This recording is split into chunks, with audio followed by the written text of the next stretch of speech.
ओम नमो भगवत वासुदेवाय। ओम नमो भगवत वासुदेवाय। ओम नमो भगवत वासुदेवाय। हरे कृष्णा। सनातन दिव्यता में आपका स्वागत है और मैं हूं पद्म गुप्ता। श्रीमद् भागवत कथा की संकला में अष्टम स्कंद में देवासुर संग्राम। अपने शत्रुओं को ये भारी सफलता मिली देख ईर्ष्यावश दैत्यों ने तुरंत उन पर धावा बोल दिया, परंतु देवगण भगवान की कृपा से अब बलिष्ठ हो गए थे, इसलिए उन्होंने वीरतापूर्वक उनका सामना किया। देवों और दैत्यों का वही घमासान युद्ध देवासुर संग्राम के नाम से प्रसिद्ध है। इसकी भीषणता का वर्णन नहीं किया जा सकता। देव और दैत्य एक दूसरे पर नाना प्रकार के शास्त्रों से प्रहार कर रहे थे। उनका यह जीवन संग्राम था। इसी बीच दैत्यों के सेनापति बलि मैं दानव के बनाए बेहस नाम के विमान पर आरूढ़ हो गए। बड़े बड़े सेनापति उन्हें चारों ओर से घेरे हुए थे।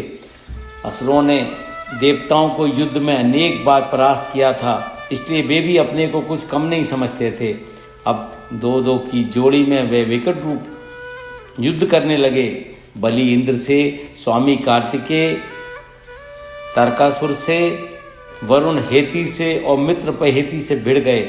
इस प्रकार अन्य सेनापतियों की जोड़ियां भी लड़ रही थी। कोई भी पीछे हटने को तैयार ना था। फलत थोड़ी ही देर में रणभूमि रुधिर से भीग गई। लड़ाई का मैदान कटे हुए मुंडों और रुंडों से पट गया। राजा बलि ने 10 बाण इंद्र पर, 3 उनके वाहन ऐरावत पर, 4 ऐरावत के 4 चरण रक्षकों पर और 1 मुख महावत पर चलाए, किंतु इंद्र ने उन बाणों को क्षण में ही काट डाला। तब बलि ने अंतर्धान होकर आसुरी माया द्वारा प्रलयकारी अग्नि के समान बड़ी भयानक अग्नि की सृष्टि की। वे अग्नि वायु की सहायता से देव सेना को धाएं धाएं जलाने लगी। थोड़ी ही देर में ऐसा जान पड़ा मानो समुद्र में ऊंची ऊंची लहरें उठ रही हैं और वे महाप्रभा देव सेना को घेरता हुआ उमड़ा आ रहा है। देवताओं ने उस माया का प्रतिकार करने के लिए बहुत कुछ सोचा, परंतु वे विफल रहे। तब उन्होंने भगवान का ध्यान किया। भगवान मां प्रकट हो गए। परम पुरुष के प्रकट होते ही आसुरों की माया नष्ट हो गई। जब काल नेमी दैत्य ने देखा कि स्वयं भगवान लड़ाई के मैदान में आ उतरे हैं, तब उसने उन पर अपना त्रिशूल चलाया।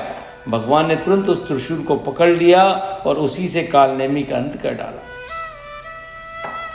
इंद्र ने बलि से लड़ते लड़ते अपना ब्रज उठाया तो दैत्यों में हाहाकार मच गया। इंद्र ने बलि का तिरस्कार करते हुए कहा, मूर्ख, तू माया की चालों से हम पर विजय प्राप्त करना चाहता है। तुझे पता नहीं कि हम लोग मायापति भगवान के जन हैं। तुम्हारी चालें हमारा कुछ नहीं बिगाड़ सकती। देख, अभी मैं अपने ब्रज से तेरा सिर धड़ से लग के देता हूं। बलि ने कहा, इंद्र, जो लोग अपने कर्म के अनुसार युद्ध करते हैं उन्हें जीत हार, यश अपयश और मृत्यु मिलती है। इसलिए ज्ञानी जन ना तो विजय होने पर हर्ष से फूल उठते हैं और ना पराजय, अपकीर्ति या मृत्यु से शोकाभिभूत ही होते हैं। तुम लोग इस तथ्य से अनभिज्ञ हो। तुम लोग अपने को जय पराजय आदि का कारण कर्ता मानते हो, इसलिए महात्माओं की दृष्टि से सोचनीय हो। राजा परीक्षित, वीरवत दैत्यराज बलि ने इंद्र को जब इस प्रकार फटकारा तो वह झेप गए और उन्होंने बलि पर ब्रज चला दिया। उसकी चोट से बलि पृथ्वी पर गिर पड़े। बलि का एक महान हितैषी मित्र जंभासुर था। वे अपने मित्र के गिर जाने पर बदला लेने के लिए इंद्र के सामने आ डटा। क्रोध में भरकर इंद्र ने ब्रज से उसका सिर काट डाला। देवर्षि नारद ने जंभासुर की मृत्यु का समाचार सुन उसके भाई बंधु भी तुरंत रणभूमि में आ पहुंचे। इंद्र ने उन्हें मार डालने के लिए फिर आक्रमण किया। फिर उस 8 धार वाले पैने ब्रज से उसने मुख, बल और पाक दैत्यों के सिर काट डाले।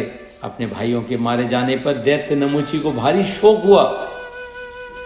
उसने मारे क्रोध के आपे से बाहर होकर इंद्र पर एक त्रिशूल चलाया। इन्होंने अपने बाणों से आकाश में ही उस त्रिशूल के टुकड़े टुकड़े कर दिए और नमुची का सिर काट डालने के उद्देश्य से उसके कंठ पर ब्रज का प्रहार किया। यद्यपि इंद्र ने बड़े वेग से ब्रज चलाया था, परंतु इसमें नमुची की देह पर खरोंच तक नहीं आई।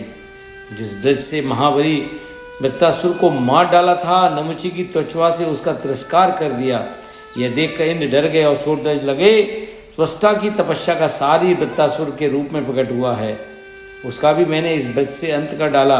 और भी अनेक दैत्य जो बड़े बलवान थे, इसी ब्रज से मृत्यु के घाट उतारे जा चुके हैं।